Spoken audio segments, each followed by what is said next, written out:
बिस्मिल्लाहिर्रहमानिर्रहीम, अस्सलाम वालेकुम। आज का हमारा लेक्चर नंबर 8 है, preparation for the PPSC lecture maths. आज जो टॉपिक हमें ग्रुप थ्योरी में डिस्कस करना है वो है हमारा ऑटोमॉर्फिज्म। डेफिनेशन आपके सामने लिखी हुई है। ऑटोमॉर्फिज्म से पहले हम एंडोमॉर्फिज्म पढ़ेंगे और उसके बाद फिर हम ऑटोमॉर्फिज्म की तरफ आएंगे। जी फॉर एग्ज़ाम्पल आपके पास एक ग्रुप है और एक फंक्शन है आपके पास, एक मैपिंग है जो कि जिसकी डोमेन और रेंज दोनों में सेम ग्रुप जी रखा हुआ है। अगर ये फंक्शन या मैपिंग जो है होमोमॉर्फिज्म है तो फिर इस फंक्शन या मैपिंग को हम कहेंगे कि ये एंडोमॉर्फिज्म है। होमोमॉर्फिज्म की डेफिनेशन इससे पहले हम पढ़ चुके हैं। होमोमॉर्फिज्म क्या होती है ये पिछले लेक्चर्स में मैं डिस्कस कर चुकी हूँ। होमोमॉर्फिज्म में और एंडोमॉर्फिज्म में क्या फ़र्क है? होमोमॉर्फिज्म और एंडोमॉर्फिज्म में सिर्फ इतना फ़र्क है कि होमोमॉर्फिज्म में आपके फंक्शन या मैपिंग की डोमेन एंड रेंज में ऐसी कोई रिस्ट्रिक्शन नहीं है कि जो फंक्शन जो ग्रुप आपकी डोमेन में हो वही ग्रुप आपके उस फंक्शन की रेंज में रखा हो। आपकी डोमेन और रेंज के ग्रुप्स जो हैं वो सेम भी हो सकते हैं, वो डिफरेंट भी हो सकते हैं। इस तरह का सीन था। लेकिन अगर आप वहाँ पे उस होमोमॉर्फिज्म में इस चीज़ को बाउंड करते हैं कि आपके फंक्शन या मैपिंग की डोमेन और रेंज में सेम ग्रुप ही रहेंगे, तो फिर इस तरह की होमोमॉर्फिज्म को हम एंडोमॉर्फिज्म कहते हैं। एंडोमॉर्फिज्म और होमोमॉर्फिज्म में सिर्फ एक छोटा सा थोड़ा सा फ़र्क है।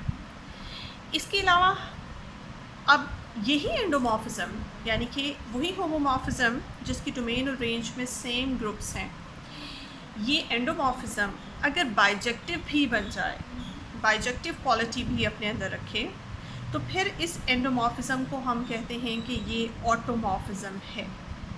ठीक है, ऑटोमॉर्फिज्म और आइसोमॉर्फिज्म का आपस में रिलेशन आपको पता चल गया कि एक ऑटोमॉर्फिज्म जो है वो आइसोमॉर्फिज्म भी होती है, बिकॉज आइसोमॉर्फिज्म जो है वो होमोमॉर्फिज्म प्लस बाइजेक्टिव होती है। तो आपकी ऑटोमॉर्फिज्म जो है वो भी होमोमॉर्फिज्म प्लस बाइजेक्टिव होती है, लेकिन एक एडिशनल क्वालिटी जो आपकी ऑटोमॉर्फिज्म में है वो आइसोमॉर्फिज्म में नहीं होती, क्योंकि आइसोमॉर्फिज्म में डोमेन और रेंज में सेम ग्रुप होना ज़रूरी नहीं है, लेकिन यहाँ पे ऑटोमॉर्फिज्म में डोमेन और रेंज में सेम ग्रुप होना ज़रूरी है। एक और चीज़ जो यहाँ से पता चलती है कि हर ऑटोमॉर्फिज्म एक एंडोमॉर्फिज्म होती है, बट हर एंडोमॉर्फिज्म एक ऑटोमॉर्फिज्म नहीं होती। एक और रिज़ल्ट, अब जैसे कि हमने ऑटोमॉर्फिज्म्स डिस्कस की एक ग्रुप के अंदर, जैसे कि मैंने आपको कहा कि फॉर एग्जांपल जी एक ग्रुप है और जी से जी पे ये अगर आपके पास फंक्शन जो है बाइजेक्टिव भी हो जाए और होमोमॉर्फिज्म भी हो जाए तो ये आपके पास एक ऑटोमॉर्फिज्म हो जाएगी। बट क्वेश्चन ये है कि आप इस तरह की कितनी ऑटोमॉर्फिज्म्स बना सकते हैं किसी ग्रुप के ऊपर? आप इस तरह की बेतहाशा ऑटोमॉर्फिज्म्स बना सकते हैं। वो सारी ऑटोमॉर्फिज्म्स अगर आप उठाएं और एक सेट के अंदर डाल दें, फॉर एग्जांपल ये सारी ऑटोमॉर्फिज्म्स अगर आप एक सेट के अंदर डाल दें और इनका डिफाइनिंग बिहेवियर है कि ये इनकी डोमेन और रेंज में सेम ग्रुप है and F I's are bijective. ठीक है जी, ये जितने भी फंक्शंस आपके पास रखे हुए हैं ये सारे के सारे ऐसे हैं कि जिनकी डोमेन और रेंज इस तरह की हो, ये सारे के सारे बाइजेक्टिव हैं और ये एफ आईज आर होमोमॉर्फिज्म्स। ठीक है, तो यहाँ से पता चलता है कि ये ऑटोमॉर्फिज्म्स हैं। तो इस तरह का जो कलेक्शन होता है जो तमाम ऑटोमॉर्फिज्म्स को कंटेन करता है किसी एक ग्रुप के रिस्पेक्ट से, इसको हम इस तरह से लिख सकते हैं, the set of all the automorphisms which are defined on a specific group G. ये जो कलेक्शन या सेट आपके पास है, अगर इस सेट को चेक किया जाए तो ये सेट आपके पास एक इटसेल्फ एक इंडिपेंडेंट ग्रुप बनाएगा। इस ग्रुप का जो ऑपरेशन होता है वो मल्टीप्लिकेशन ऑफ दी फंक्शंस के ऊपर बेस करता है, यानी कि मल्टीप्लिकेशन के अंडर ये ग्रुप ये सेट आपके पास एक ग्रुप बनाता है। और मल्टीप्लिकेशन कौन सी वाली multiplication? Multiplication of the functions के अंडर। इस सेट को इसका प्रूफ जो है कि ये ऑटोमॉर्फिज्म्स का कलेक्शन जो है वो ग्रुप बनाता है, इसका प्रूफ आपको बहुत सी बुक्स में मिल जाएगा। आपको अब्दुल मजीद की बुक में भी मिल जाएगा और भी बहुत सी बुक्स होंगी जहाँ से आपको इसका प्रूफ मिल जाएगा। लेकिन फ़िलहाल इसके रिजल्ट से हमारा कंसर्न है कि automorphisms, collection of all the automorphisms on a specific group form itself a group. इसके बाद हम अपनी ऑटोमॉर्फिज्म्स की टाइप्स देख लेते हैं। हमारे ऑटोमॉर्फिज्म्स को फर्दर जो है वो दो हिस्सों में डिवाइड किया जा सकता है। इसकी दो फर्दर सब टाइप्स हैं। एक है आपके पास इनर ऑटोमॉर्फिज्म्स और दूसरी है आपकी outer automorphism. Outer automorphism and inner automorphism. Inner automorphisms को हम डिस्कस करेंगे, इसके बारे में डिटेल से पढ़ते हैं। और जो ऑटोमॉर्फिज्म्स बेसिकली फॉर एग्जांपल अगर आप किसी ग्रुप के ऊपर 5 से 10 अगर आप फॉर एग्जांपल 10 ऑटोमॉर्फिज्म्स आप बना लेते हैं, तो उन ऑटोमॉर्फिज्म्स में से कुछ ऑटोमॉर्फिज्म्स जो हैं वो इनर होती हैं और कुछ ऑटोमॉर्फिज्म्स जो हैं वो आउटर ऑटोमॉर्फिज्म्स होती हैं। जो ऑटोमॉर्फिज्म्स इनर नहीं होती वो आउटर होती हैं। आउटर की डेफिनेशन ये है, जो इनर नहीं होगी वो आउटर होगी, लेकिन जो इनर होगी उसकी डेफिनेशन क्या है, वो डेफिनेशन आपके सामने लिख देते हैं। क्या आपके सामने डेफिनेशन लिखी है जी इनर ऑटोमॉर्फिज्म्स की। इनर ऑटोमॉर्फिज्म्स कैसे डिफाइंड होती हैं और वो कैसी होती हैं, उनकी डेफिनेशन आपके सामने लिखी हुई है। ये एक फंक्शन है आपके पास I A for example. This is not the identity function, I doesn't stand here for the identity function, just वैसे ही रिप्रेजेंटेशन है आई मैंने, और इसके सबस्क्रिप्ट में एक एलिमेंट आपको लिखा हुआ नज़र आ रहा है। वो एलिमेंट जो है वो आपके पास वो भी ग्रुप का कोई भी एक फ़िक्स एलिमेंट है। आप ग्रुप में से कोई एक फ़िक्स एलिमेंट ले लें, एक एलिमेंट ले लें, उसको फिक्स कर लें, उसके सबस्क्रिप्ट में लिख लें आई ए है। और जब ये फंक्शन इस तरह का फंक्शन है कि जो again because these are the sub types of automorphisms, इसलिए ये जी से इनकी डोमेन में भी वही ग्रुप जी होगा और रेंज में भी वही ग्रुप होगा। और ऑल्सो जो कि ऑटोमॉर्फिज्म्स हैं, और तो ये आपके पास बाइजेक्टिव भी हैं और ये होमोमॉर्फिज्म्स भी हैं। अच्छा, इसका एक चेक करने के लिए भी आपको ये चूँकि हमारा तो MCQs टाइप है, इसलिए हमें तो ये प्रूफ नहीं आ सकता कि चेक करें कि ये फंक्शन जो है ये बाइजेक्टिव भी है एंड ये होमोमॉर्फिज्म भी है। तो इसका एक प्रूफ भी आपको मिल जाएगा अगर आप बुक्स में जाके देखना चाहें अपनी तसल्ली के लिए कि इस तरह के जो फंक्शंस हैं जिनको मैं इनर ऑटोमॉर्फिज्म्स कह रही हूँ, ये वाकई ही बाइजेक्टिव भी होते हैं और होमोमॉर्फिज्म भी होते हैं। खैर, इसके प्रूफ से हमारा कोई कंसर्न नहीं है, हमें सिर्फ जस्ट चेक करना है कि इनर ऑटोमॉर्फिज्म्स कैसी होती हैं। तो ये आपके पास इनर ऑटोमॉर्फिज्म्स लिखी हुई हैं। अब ये बाइजेक्टिव भी हैं एंड होमोमॉर्फिज्म्स भी हैं।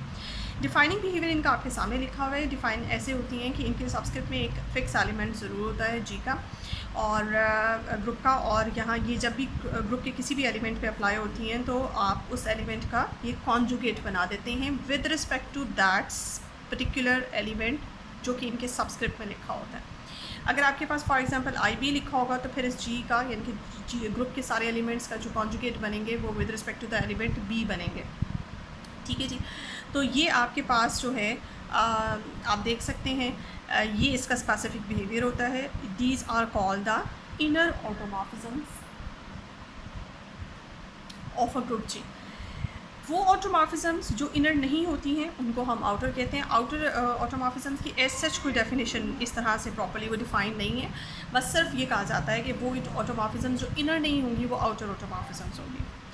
अच्छा जी, चूँकि ऑटोमॉर्फिज्म्स जब हमने डिफ़ाइन की तो ये याद रखिएगा ऑटोमॉर्फिज्म्स हम इस तरह से बहुत सी ऑटोमॉर्फिज्म्स बना सकते हैं, लेकिन उन ऑटोमॉर्फिज्म्स में से एक ऑटोमॉर्फिज्म आइडेंटिटी भी एक ऑटोमॉर्फिज्म होती है।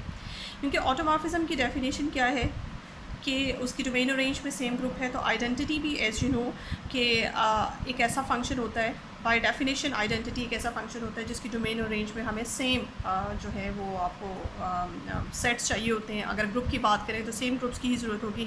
इसके अलावा हम पहले से ही जानते हैं कि आइडेंटिटी एक बाइजेक्टिव फंक्शन होता है और ये जो बाइजेक्टिव क्वालिटी है वो भी इसको ऑटोमॉर्फिज्म बनने में हेल्प आउट करती है। एंड ऑल्सो आइडेंटिटी जो है वो होमोमॉर्फिज्म भी होता है। तो आइडेंटिटी को अगर आप चेक करें तो ये ऑटोमॉर्फिज्म है, पीछे से ये आइसोमॉर्फिज्म भी होती है, आइडेंटिटी जो है वो होमोमॉर्फिज्म भी होती है, और आइडेंटिटी फाइनली हम कह सकते हैं कि एक ऑटोमॉर्फिज्म है। ठीक है, ना सिर्फ आइडेंटिटी ऑटोमॉर्फिज्म होती है बल्कि हम इसको देखते हैं कि क्या ये आउटर ऑटोमॉर्फिज्म है या इनर ऑटोमॉर्फिज्म है। ये आउटर नहीं होती है, इनर ऑटोमॉर्फिज्म होती है। बिकॉज आइडेंटिटी का बिहेवियर क्या, सिंपली आइडेंटिटी फंक्शन कैसे डिफाइन है। आइडेंटिटी फंक्शन का बिहेवियर ये होता है कि किसी भी एलिमेंट पे अप्लाई होने के बाद उस एलिमेंट को चेंज नहीं करती। आइडेंटिटी फंक्शन इस तरह का फंक्शन होता है। सो अगर हम इसको इस तरह से इसको डिज़ाइन करें कि अगर हम इसको आई लिखने के बजाय आई ई लिख लें, ठीक है, तो बाय डेफिनेशन ये किस तरह से अप्लाई होगी, आई ई जब जी पे अप्लाई होगा तो ई जी ई इन्वर्स और फाइनली आपके पास जी ही आएगा। इसमें ये दोनों प्रॉपर्टीज़ छुपी हुई हैं। इसके अंदर इनर ऑटोमॉर्फिज्म की प्रॉपर्टी भी है और इसके अंदर अपनी आइडेंटिटी का बिहेवियर भी छुपा हुआ है। सो आइडेंटिटी का बिहेवियर जो है वो इजीली ट्रांसफॉर्म किया जा सकता है इनर ऑटोमॉर्फिज्म में। सो आपकी जो इनर ऑटोमॉर्फिज्म है फर्स्ट ऑफ ऑल तो आपकी जितनी भी ऑटोमॉर्फिज्म्स आप बनाते हैं, ऑटोमॉर्फिज्म्स में आइडेंटिटी ऑटोमॉर्फिज्म भी होती है, और उन ऑटोमॉर्फिज्म्स में से आइडेंटिटी जो है वो इनर ऑटोमॉर्फिज्म्स में काउंट होती है, आउटर ऑटोमॉर्फिज्म में काउंट नहीं होती। जिस तरह से ऑटोमॉर्फिज्म्स जी के ऊपर, किसी खास ग्रुप के ऊपर तमाम ऑटोमॉर्फिज्म्स के कलेक्शन को हम ए ऑफ जी से, कैपिटल ए ऑफ जी से रिप्रेजेंट करते हैं, बिल्कुल इसी तरह से इस ऑटोमॉर्फिज्म के अंदर तमाम इनर ऑटोमॉर्फिज्म्स के कलेक्शन को अगर हम निकाल लें और उसको एक सेट में डाल लें, तो ये जो आपके पास कलेक्शन है, this is called the collection of all the inner automorphisms of a group G. Inner automorphisms का जो सेट है वो ऑब्वियसली ऑटोमॉर्फिज्म्स के सेट में कंटेन है, और ऑटोमॉर्फिज्म्स का जो सेट है वो एक ग्रुप है, और अगर आप इस सेट को चेक करें तो ये भी इंडिपेंडेंटली एक ग्रुप बनाता है, और ऑटोमॉर्फिज्म्स ऑफ जी के रिस्पेक्ट से ये उसका सब ग्रुप होगा, बिकॉज इसके अंदर एक ऑब्वियस चीज़ है, क्योंकि आइडेंटिटी भी इसके अंदर मौजूद है, तो आइडेंटिटी लॉ जो है वो अकॉर्डिंगली इस तरह से ये बहुत आराम से सेटिस्फाई कर लेता है, और बाकी inverse law and so on वो भी अगर चेक किए जाएँ तो आप इसका भी प्रूफ आपको बुक्स में मिल जाएगा कि इनर ऑटोमॉर्फिज्म्स का जो कलेक्शन है वो सब ग्रुप होता है ऑटोमॉर्फिज्म्स ऑफ जी के। एक और रिज़ल्ट यहाँ पे मैं ऐड करती चलूँ, ना सिर्फ ये कि इनर ऑटोमॉर्फिज्म्स जो है वो सब ग्रुप होती हैं ऑटोमॉर्फिज्म की, बल्कि इनर ऑटोमॉर्फिज्म का कलेक्शन जो है वो नॉर्मल सब ग्रुप भी होता है, ठीक है। तो जहाँ कहीं ये रिज़ल्ट इस्तेमाल करना होगा वो हम करेंगे, ये ऑटोमॉर्फिज्म्स का नॉर्मल सब ग्रुप होता है। अब सवाल ये पैदा आता है, जो आउटर ऑटोमॉर्फिज्म्स होती हैं, बाकी जो बच जाएँ फॉर एग्जांपल वो आउटर ऑटोमॉर्फिज्म्स होंगी। आउटर ऑटोमॉर्फिज्म्स क्या ऑटोमॉर्फिज्म ऑफ जी के सब ग्रुप्स नहीं होते? वो नहीं हो सकते, वो इसलिए नहीं हो सकते क्योंकि उसके अंदर जो लॉ फेल होगा वो आपके पास और कोई लॉ फेल होना हो, लेकिन कम अज़ कम आपके पास आइडेंटिटी लॉ फेल हो जाएगा, बिकॉज आउटर ऑटोमॉर्फिज्म में with respect to multiplication identity element नहीं होगा, क्योंकि आइडेंटिटी एलिमेंट यहाँ पे आइडेंटिटी मैपिंग है। आइडेंटिटी मैपिंग को हमने कह दिया कि वो इनर ऑटोमॉर्फिज्म होती है, वो आउटर नहीं होती। तो चूँकि वो आउटर नहीं होती तो आइडेंटिटी एलिमेंट तो आगे आपके पास आई ऑफ जी में, तो आउटर ऑटोमॉर्फिज्म के सेट के अंदर आपके पास आइडेंटिटी एलिमेंट मिसिंग होगा, जिसकी वजह से वो कभी भी ग्रुप नहीं बन सकता। सो इनर ऑटोमॉर्फिज्म्स का सेट हमेशा ग्रुप होता है, सब ग्रुप होता है, और बल्कि वो नॉर्मल सब ग्रुप होता है, जबकि आउटर ऑटोमॉर्फिज्म्स का सेट जो है वो सब ग्रुप नहीं होता।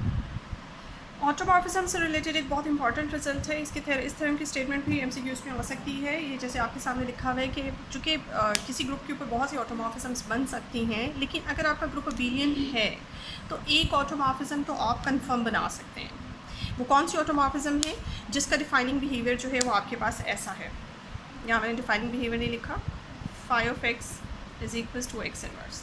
एक ऑटोमॉर्फिज्म जो इस तरह से डिफ़ाइन होती है, जो हर एलिमेंट को उसके मल्टीप्लिकेटिव इन्वर्स के ऊपर मैप कराती है, तो इस तरह की डिफ़ाइनिंग बिहेवियर वाली मैपिंग हमेशा एक ऑटोमॉर्फिज्म बनाएगी हर ग्रुप के ऊपर, अगर वो ग्रुप अबेलियन है। फॉर एग्ज़ाम्पल जी आपके पास एक अबेलियन ग्रुप होता है अंडर एडिशन, ठीक है, तो आप जी के ऊपर एक बना सकते हैं मैपिंग जी से जी के ऊपर, और ये डिफ़ाइन इस तरह से है कि ये जितने भी एलिमेंट्स के ऊपर अप्लाई होगा आंसर में माइनस ही आएगा, because that was under multiplication, और यहाँ चूँकि हमारा ऑपरेशन जो है एडिशन का ऑपरेशन है, तो एडिशन के अंडर जितने भी जो भी इन्वर्स होगा वो नेगेटिव टाइम्स होता है। ये आपके पास एक मैपिंग है, ये बहुत अच्छी मैपिंग है। इसके अलावा और भी बहुत से आप इस चेक भी कर सकते हैं कि ये आपके पास एक ऑटोमॉर्फिज्म है, जी आपके पास चूँकि अबेलियन है। इसी तरह से आप और भी ग्रुप्स आपके पास होंगे जो कि आपके क्या कहते हैं अबेलियन ग्रुप्स हैं, जैसे रैशनल नंबर्स का सेट आपके पास एक अबेलियन ग्रुप है, जैसे रियल नंबर्स का set under addition, complex numbers का सेट अंडर एडिशन एक अबेलियन ग्रुप है। तो उसमें सिंपली आप उनके एक ऐसी मैपिंग बनाएं जो उन नंबर से उनके एडिटिव इन्वर्सेस की तरफ जाए। अगर अंडर मल्टीप्लिकेशन है तो ऐसी मैपिंग बनाएं जो उनके उन एलिमेंट से उनके मल्टीप्लिकेटिव इन्वर्स की तरफ जाए। तो इस तरह की मैपिंग जो है कन्फर्म इस थ्योरम की स्टेटमेंट से हम कह सकते हैं कि मतलब ये आपको रैंडमली कुछ कहा जाए, आपको कहा जाए कि एक मैपिंग बनाए, एक ऑटोमॉर्फिज्म बनाए फलाने ग्रुप के ऊपर, तो अगर तो वो ग्रुप अबेलियन है तो फिर तो आपके लिए बहुत आसानी हो गई। आपने ये थ्योरम की स्टेटमेंट याद की होगी तो आप फटाफट उसके इस रिज़ल्ट को इस्तेमाल करेंगे और एक इन्वर्स उसके इस तरह की मैपिंग डिफाइन करेंगे जो हर एलिमेंट को उसके इन्वर्स के ऊपर मैप करा रही है, तो ये आपके पास इजीली आ जाएगी। इसके अलावा और कौन सी मैपिंग है जो कि आप फटाफट क्विकली बना के दे सकते हैं? वो मैपिंग जो है वो आपके पास आइडेंटिटी मैपिंग है। आइडेंटिटी मैपिंग जो है वो हमेशा आपके पास एक ऑटोमॉर्फिज्म होती है और वो इनर ऑटोमॉर्फिज्म होती है। इसके अलावा जो एक फ़ौरी तौर पे आप मैपिंग आपके जहन में आती है जो कि ऑलवेज़ ऑटोमॉर्फिज्म होती है, वो एज़ यू नो कि आइडेंटिटी ऑटोमॉर्फिज्म होती है। आइडेंटिटी मैपिंग जो है वो भी आप इस तरह से एक बगैर कुछ सोचे और बगैर कुछ ज़्यादा फोकस किए तो आप ये मैपिंग कह सकते हैं कि ये भी ऑटोमॉर्फिज्म है और ये भी आपके पास एक ऑटोमॉर्फिज्म है। तो दो ऑटोमॉर्फिज्म्स तो ऑलवेज़ आप हर ग्रुप के ऊपर बना के बहुत आराम से दे सकते हैं। ये एक बहुत इंपॉर्टेंट रिज़ल्ट आपके सामने मैंने लिखा है बिकॉज जब हम ऑटोमॉर्फिज्म्स की बात करते हैं और फिर इनर ऑटोमॉर्फिज्म्स की बात करते हैं तो इनर ऑटोमॉर्फिज्म्स अगर आपने चेक करनी है कि किसी ग्रुप के ऊपर कितनी इनर ऑटोमॉर्फिज्म्स बनाई जा सकती हैं तो वो ये आपके पास एक क्राइटेरिया है। अगर किसी ग्रुप फॉर एग्जांपल जी आपके पास एक ग्रुप है, ये उसका सेंटर है और आप चेक करना चाहते हैं कि और ये उसके अंदर इनर ऑटोमॉर्फिज्म्स हैं तो आप उसका फैक्टर ग्रुप बनाएं। फैक्टर ग्रुप जो है वो उसकी with respect to the centre of G, अगर आपको ग्रुप के सेंटर का आइडिया है कि सेंटर क्या है और तो आप सेंटर की रिस्पेक्ट से उसका क्वोशिएंट ग्रुप बनाएं, फैक्टर ग्रुप बनाएं। उस फैक्टर ग्रुप में वो फैक्टर ग्रुप जो है वो उसके इनर ऑटोमॉर्फिज्म्स के साथ हमेशा आइसोमॉर्फिक होता है।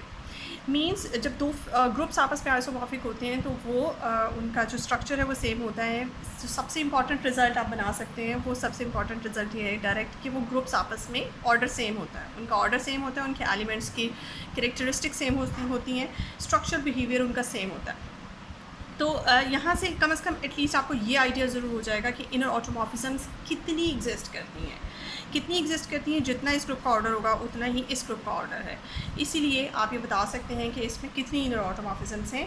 और आज के लेक्चर में बस इतना ही।